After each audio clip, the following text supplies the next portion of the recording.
Yo, what's going on, people? So today we're going to be doing I guess you can call it a rant video, but it's not a rant video from a standpoint of this fucking game sucks, don't buy it. It's a rant from a standpoint of I like this game, I want to see it doing well, but what's currently happening with it it doesn't make any sense to me. So yeah, we're going to be talking about the Crew 2, and yeah, haven't seen a Crew 2 video from me in months, and there's a reason for that. There was nothing to do. For months, there was nothing to do on the Crew 2.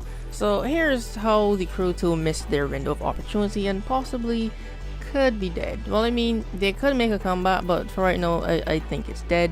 And they lost 2/3 of their community, and I'll explain why I say 2/3 later on in the video. So let's start from the very beginning. The Crew 2 launched in the end of June. I think it's either 25th or the 28th, somewhere around there. But to me, this was a perfect launch date. And it's the perfect launch date for two reasons. One, they had no competition because Need for Speed Payback launched the previous year, and I think it was November, and that game was fucking garbage, so that quickly lost steam. I don't even think it's currently still being supported. And Forza wouldn't release until like the later half of the year. By the time this video is edited and I put it up, Forza probably would have already released. And the second reason is it launched in the beginning of summer. Everyone knows all the games come out like at the end of the year, the last quarter of the year. That's when all the big titles and every other game comes out around that time. No games normally launch in summer, so to launch a game like this, it's a racing game one, and you can do the campaign co-op with your friends, this was perfect. In fact, this was the game of the summer that me and my friends bought. I think like 3 or 4 of us bought it, so yeah, perfect launch date.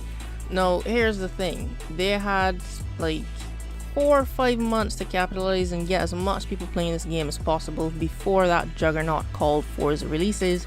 Because I've been hearing about Forza for, well, god damn it, forgot to turn off my phone. Fuck it, I'm not starting over.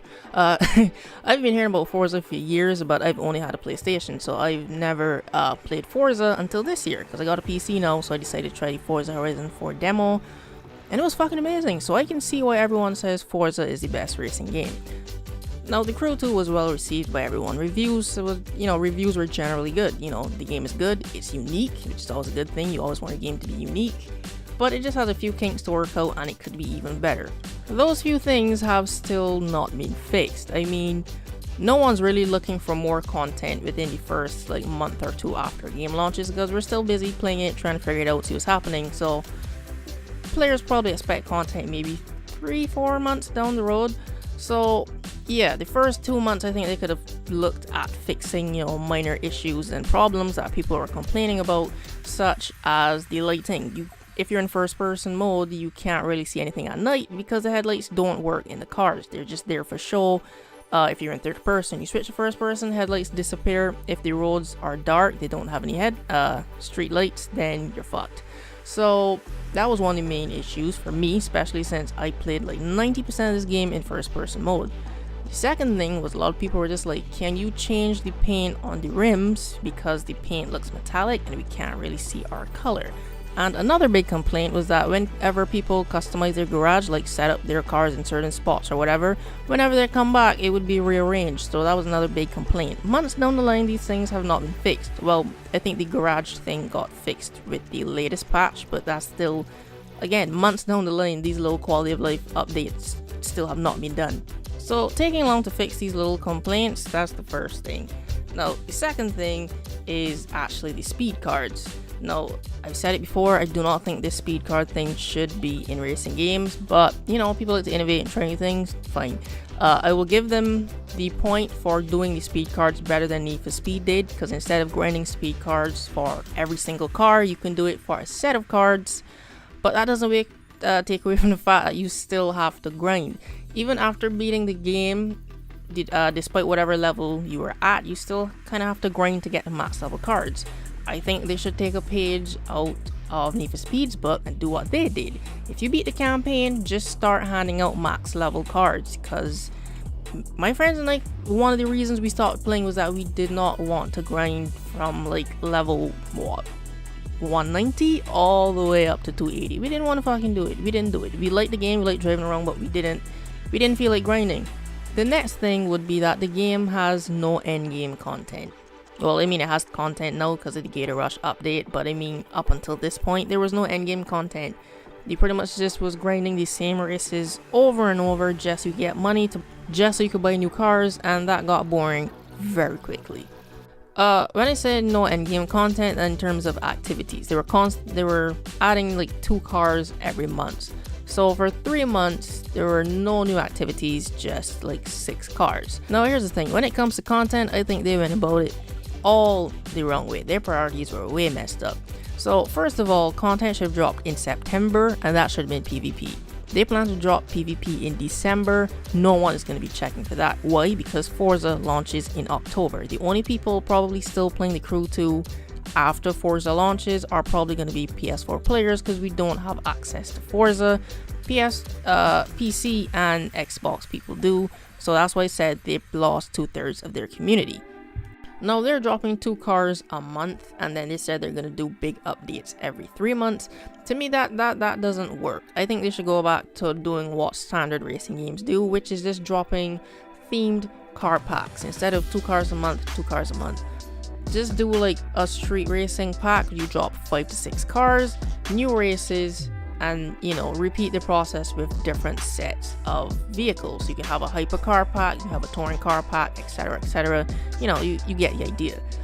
The Gator Rush being the first pack that they drop after everything, it was a bad move to me. Drop something that people actually want to play, like more street races, more drift events. They added 1 or 2 touring car events, 1 or 2 street races with the Gator Rush, and to me, I don't know, I think they're just doing what they want rather than what people actually want to play. The same thing with the 2 cars a month. Like, I've been watching the 2 cars that they dropped every month so far. I think it's 6 cars, and those are not cars that would get me excited to come back and play. The Ferrari FXXK was probably the best car that they added so far. And to me, it's a really simple fix on how to, add cars that people want. You have tons of fans following you on all social medias, you have forums, and you sent out emails after the beta, with surveys asking me to fill out, how the beta was. Do the same thing, but with a car list. Ask people what cars do they want, or drop a long ass list of cars and let people, tick a box. And whichever 2 cars were like the most selected, which 2 cars you want to add the next month. It's that simple. Well, not that simple. I mean, game development takes a really long time. It probably takes like months to, model all the cars and get the sound right, etc. So I don't mean it's simple from that standpoint. But I mean, getting information from your fans is very simple. And the season pass is also a joke. And a lot of games just love to come and slap season pass in players' hands and be like, you get these special things, and it's like, not really. The Crew 2 season pass doesn't really do much for anyone. I could be wrong in this segment, but there are too many coincidences that I see between this game and Siege. Siege is another Ubisoft game, and it is wildly successful. So maybe the people at Ivory Tower saw how successful Siege was doing and was like, let's copy their formula. Here are the coincidences. So first of all, content. Siege drops new content every 3 months, and the Crew is planning to drop content every 3 months.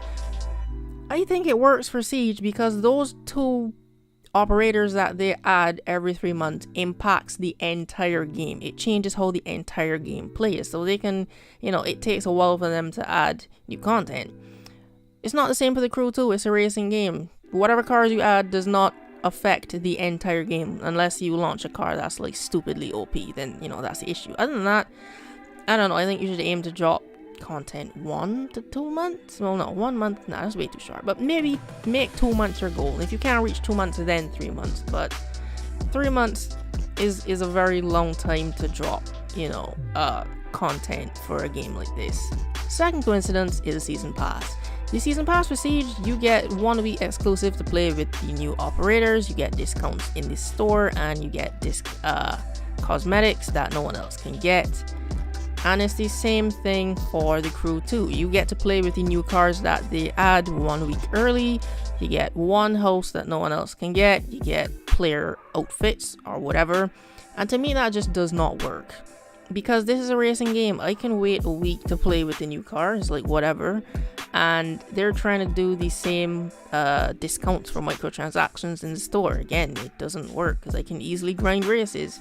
And the season pass exclusive outfits makes no sense to me because I'm in my car like 99% of the time. So to me, the Crew 2 Season Pass is a ripoff. I don't think anyone should pay for it. Like, there's a lot of things that you can add to make the Season Pass a lot more attractive to players, so they actually want to get it. But you know, they just went about doing it the same way as Siege, and it just doesn't work. All of this being said, I still like the game. Like I said, I want to see it doing well because I think it's pretty unique and it could be fun with a lot of people filling up the servers. So the chance of somebody from Ubisoft seeing this is like slim to none, but you know, you never know. But I plan to drop 2 more videos after this. I'm not sure when, but I do want to drop 2 more videos for the Crew 2. You know, speaking from content wise and you know, stuff that they could do to improve the game, because player feedback is always important to the devs.